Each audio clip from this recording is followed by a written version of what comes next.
All right, hello everyone, and welcome to Wind Down Wednesday with Emily. Cheers. Blue? I hope everyone had a great holiday weekend. And I am going to go over some of the events from TC meetings that happened the last 2 days.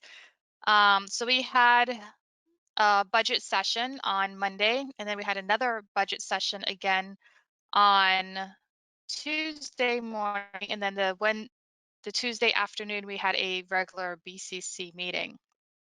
And so we heard from the administrative services, fire, rescue, corrections, health services, utilities, public works department, community family services, planning, environmental development services, convention center, library district governing board, the sheriff, links, and then we had our BCC meeting, which we discussed an incentive that is going to Universal Studios, which I'll go over more in a moment.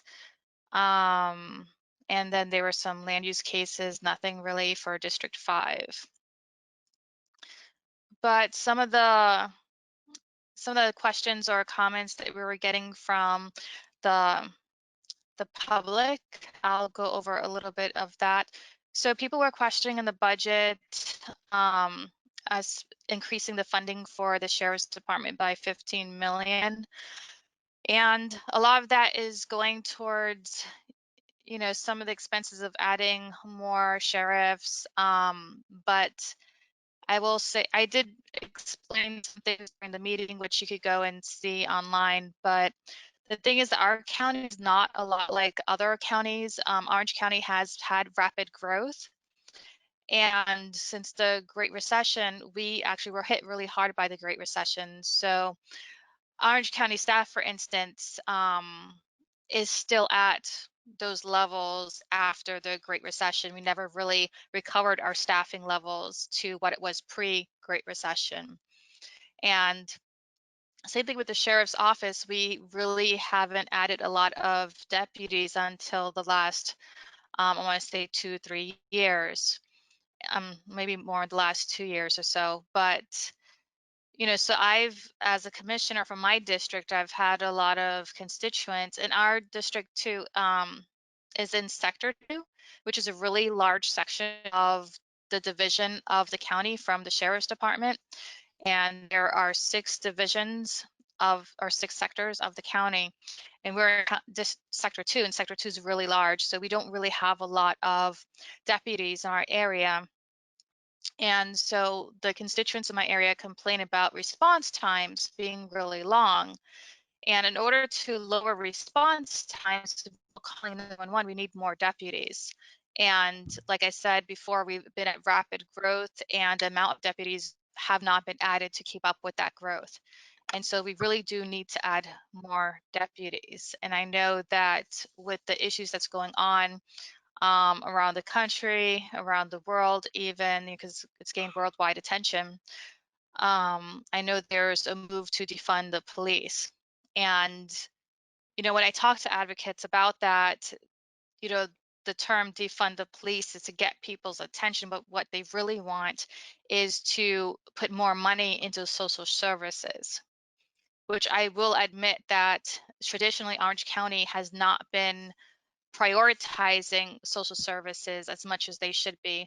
The last time from what I've seen, that social services really took priority was in 1995, when a lot of the programs that we have now were implemented back at that time.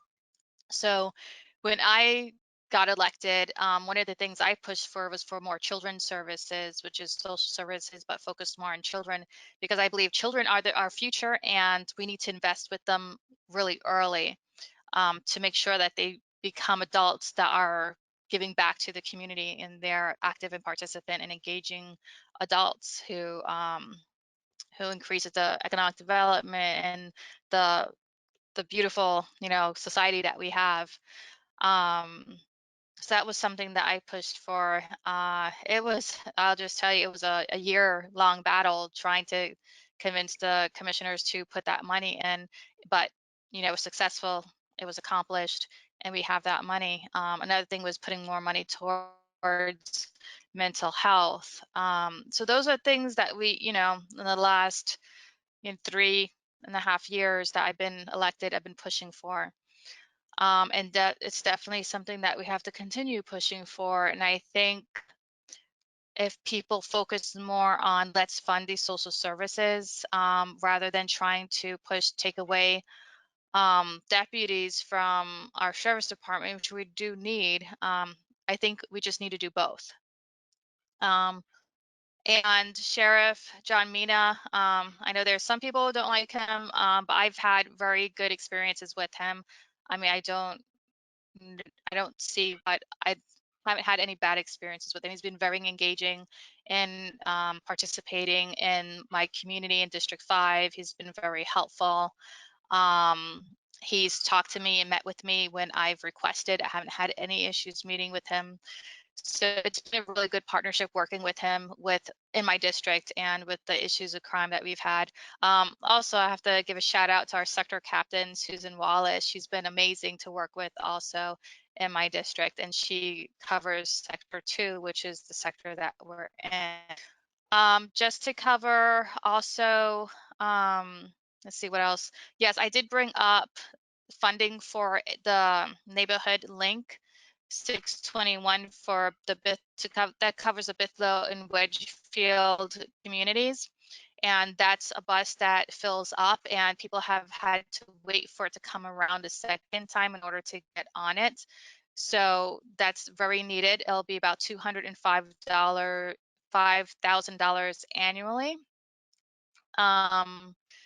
So I did ask for that. The response from that from the mayor was that he wanted links to look at everything holistically and look at the whole county and see how I I mean, I guess come back with an analysis and how that would affect anything else. I don't know. We'll see what happens. That all the discussions in the budget was just work sessions this time around, where everyone presents for the first time what they want their budget to be. And then in September is when we actually do the voting on the budget.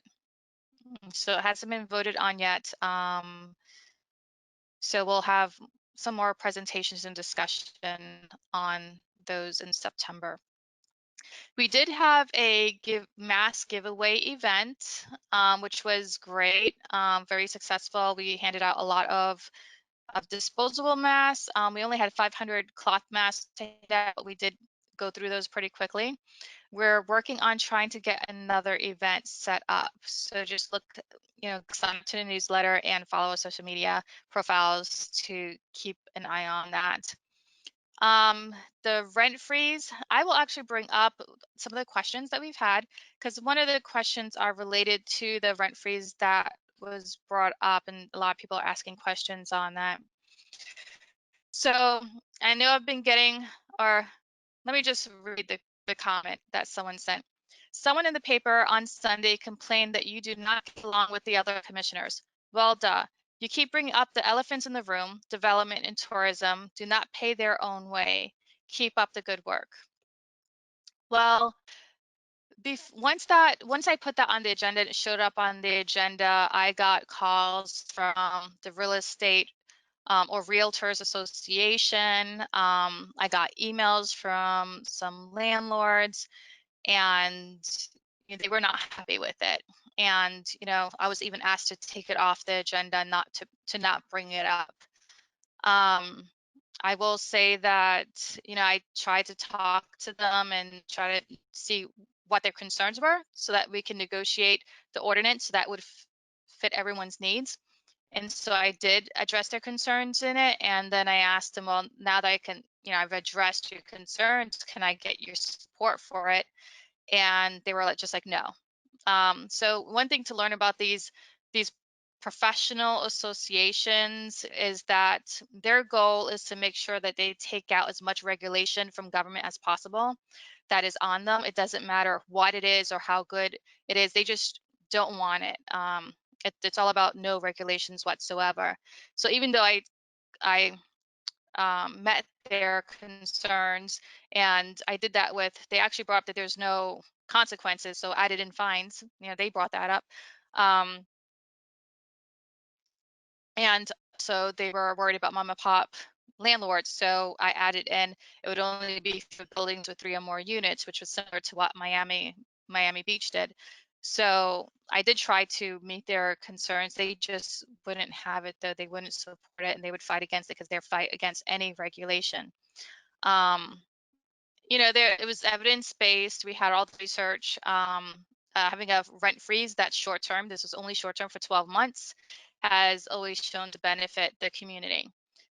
The reason why, it's being said from this one blogger that the reason why the commissioners voted no on it was because they didn't like me. That is really trying to simplify a very complex issue. Like I said, they were calling me, telling me not to bring it up, to drop it. I'm sure they were receiving the same phone calls. I lost a lot of campaign support, campaign donations, endorsements, so this was something that, they really came out full force against. And I'm sure that the other commissioners were having the same pressures on them as well. Not to mention that at the BCC meeting, there was more landlords and associations who came out to speak against it than actual tenants and renters. So they really outnumbered people who they shouldn't be outnumbering.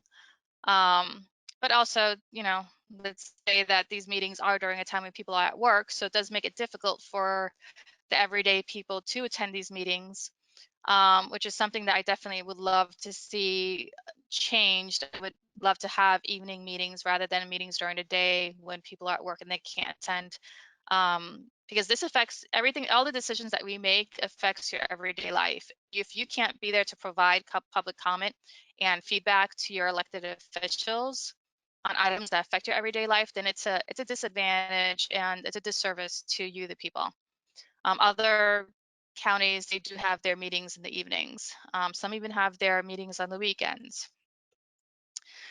So I will move to the next questions. Will there ever be real competition for internet service creating better service? I only have the choice between a slow DSL connection or a faster cable connection, but with poor service. I get by working from home with a DSL, but just barely, and it looks like I will be here for a while since people in my office keep popping up with COVID-19. So I have been looking for, actually for the last 3.5 years that I've been elected official, I've been researching this and trying to find solutions. I think that I may have finally found a solution. But some of the issue is back to just what I was just talking about before, where you have all these lobbyists, associations or whatever, lobbying your elected officials, trying to tell them not to vote no on something.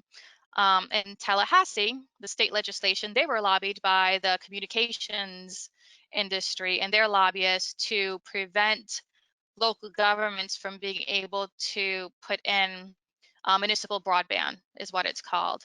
But there are some ways that we can get around that and we can do it. It just sounds more difficult. But there are 2 cities in close by to us in Central Florida that is doing it. They're not doing it fully under what the state legislation is, but I believe that even with that state legislation, it's still a possibility for us. And I've already brought it up to our county administrator, the plan and idea that I had. And so we'll be looking more into that in the coming months. And I will just say that, right now I'm on a bad connection too. I hope you guys don't lose me during this time. But I live out in the rural area where I only have connection through the phone line for internet service. So I'm also on DSL. So I feel your pain. We feel it every day. It's like when one of us are trying to work, we're yelling, "Is who's streaming, who's on the internet?" Because one person could use it at a time. That's how bad it is in our house. So I definitely feel your pain. Another question was, what can be done about the Johnny Reb statue in Greenwood Cemetery? And how can I start a petition for its removal? So I will say that I definitely have to look more into that. And I will try to get back to you on that because I have to do some more research, see see what it would take in order to be able to do that.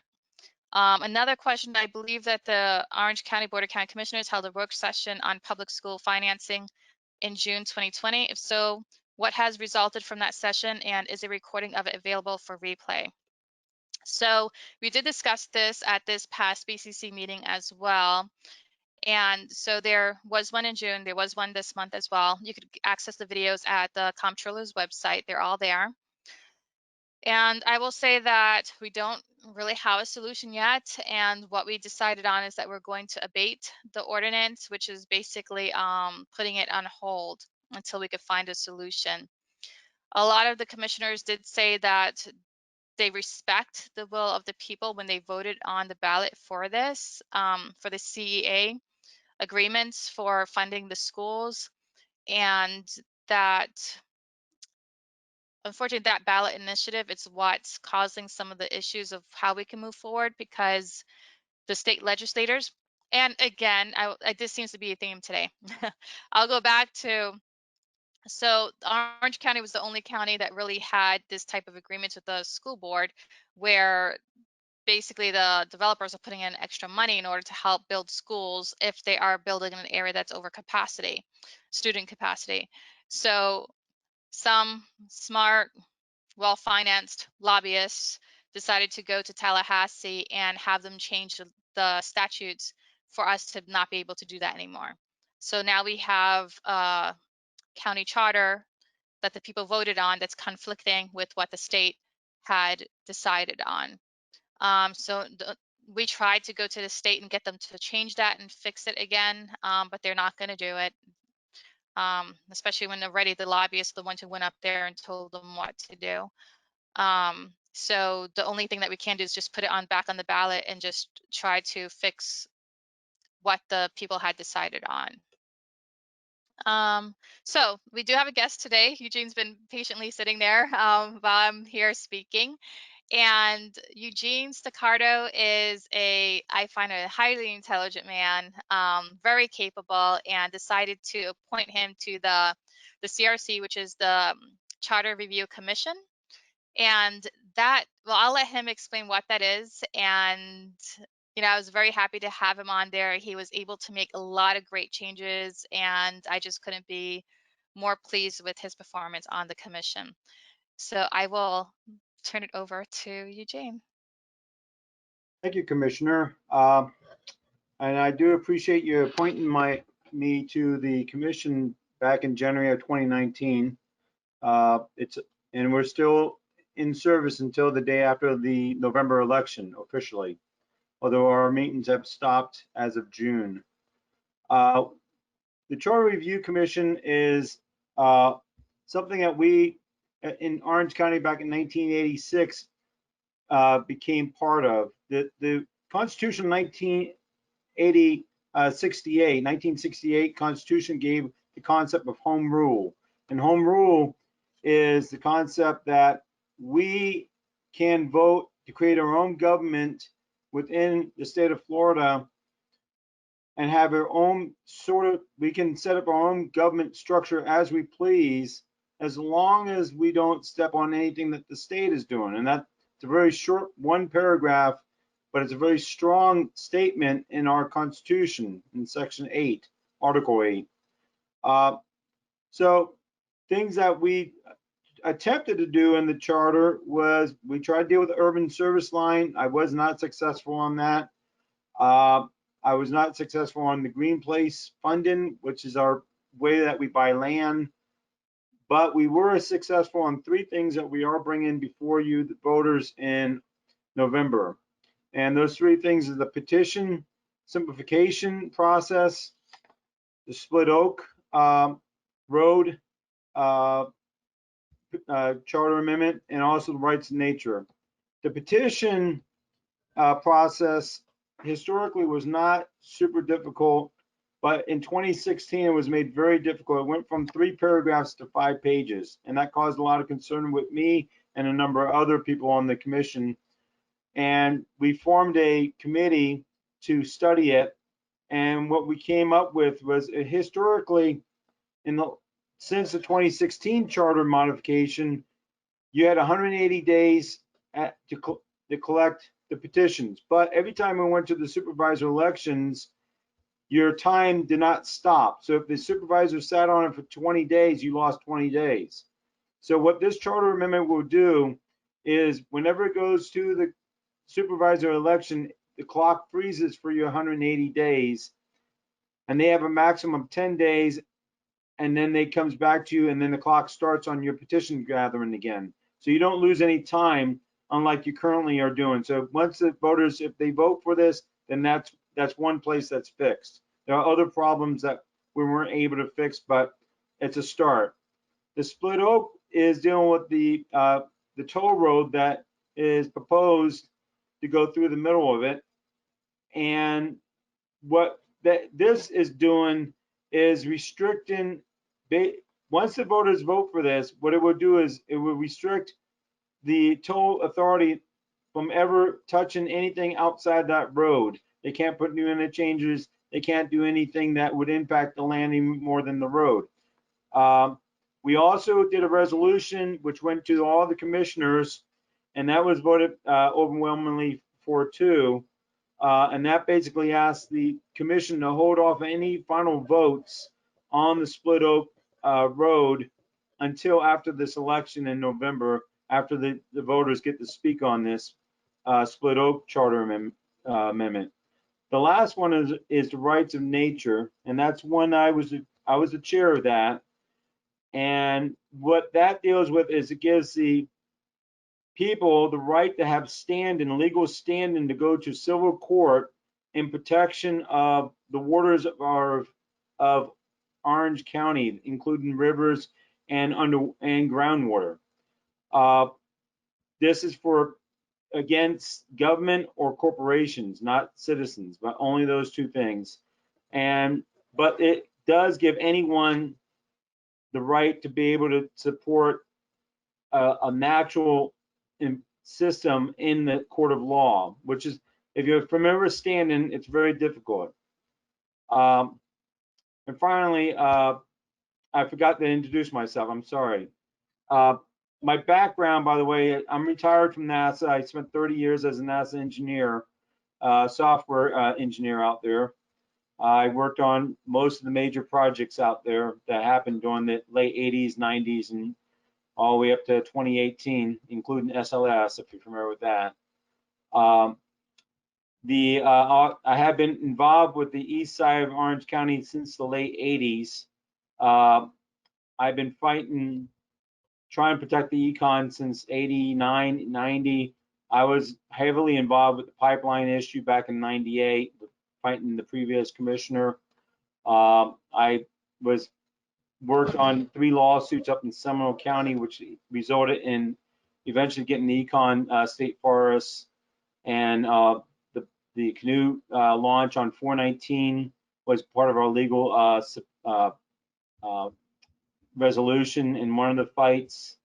And we also established the riparian zone in Seminole and Orange to be much stronger. So I've been involved with the east side for decades now, since I've been in my 20s. I went to UCF, and I used to hike out in those areas when it was still all woods and no roads. So anyways,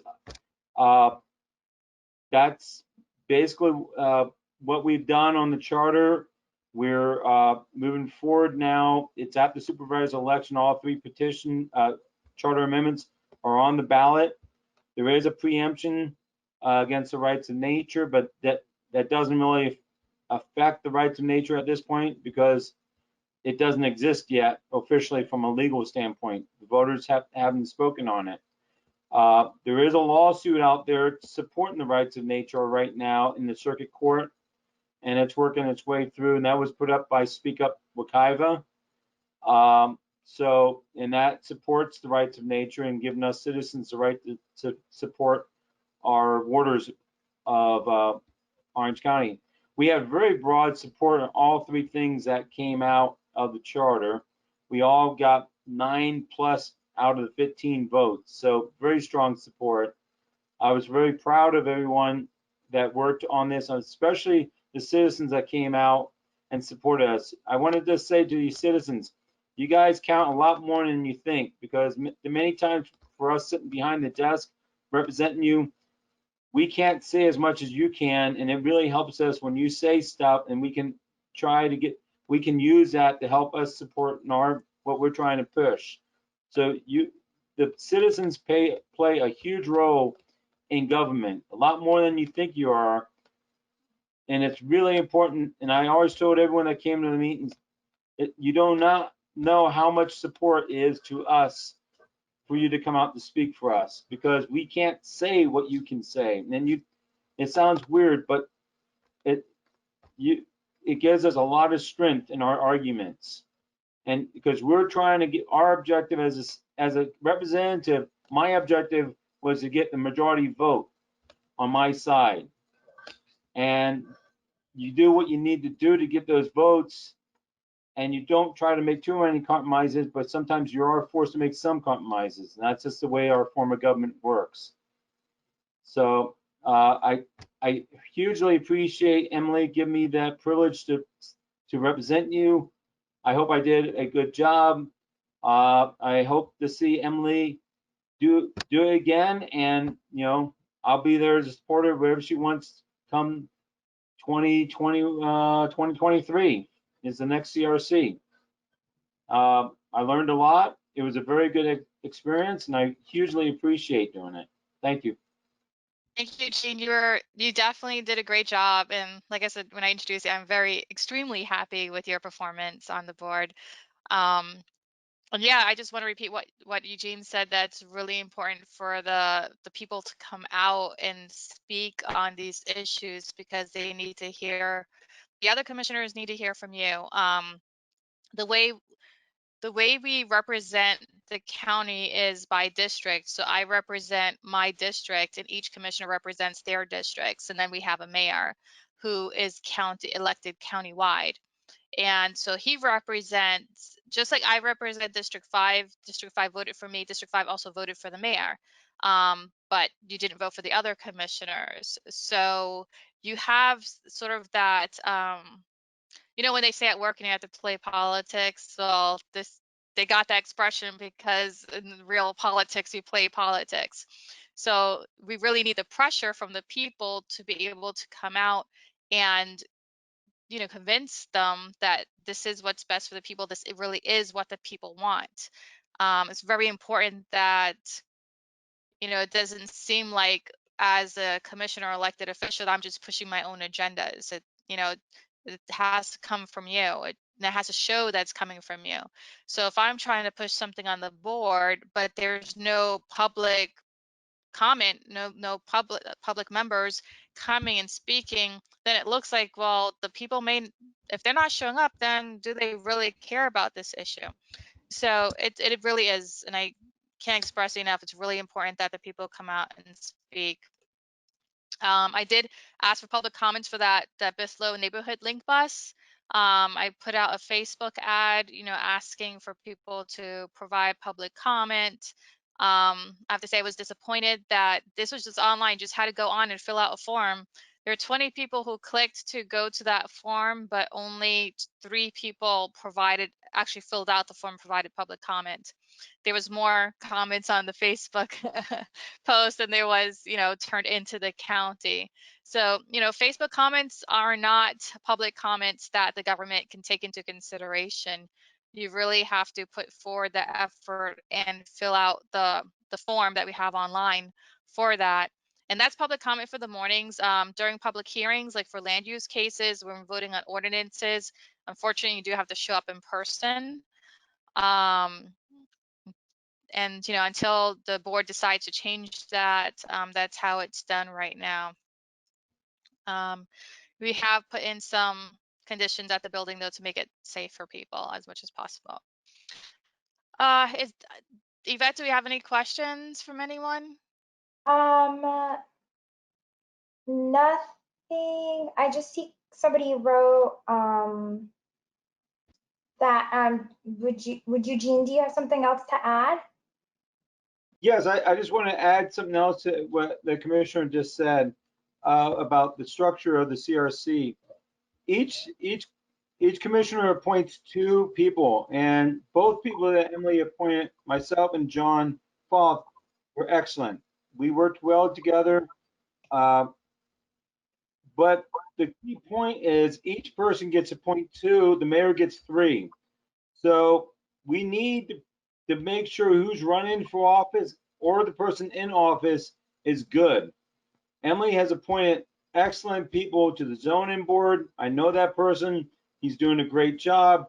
So it really does count on who sits in that seat, because if you don't have a good person sitting in that seat, you're not going to have good representation. I can tell you offline who I think is who.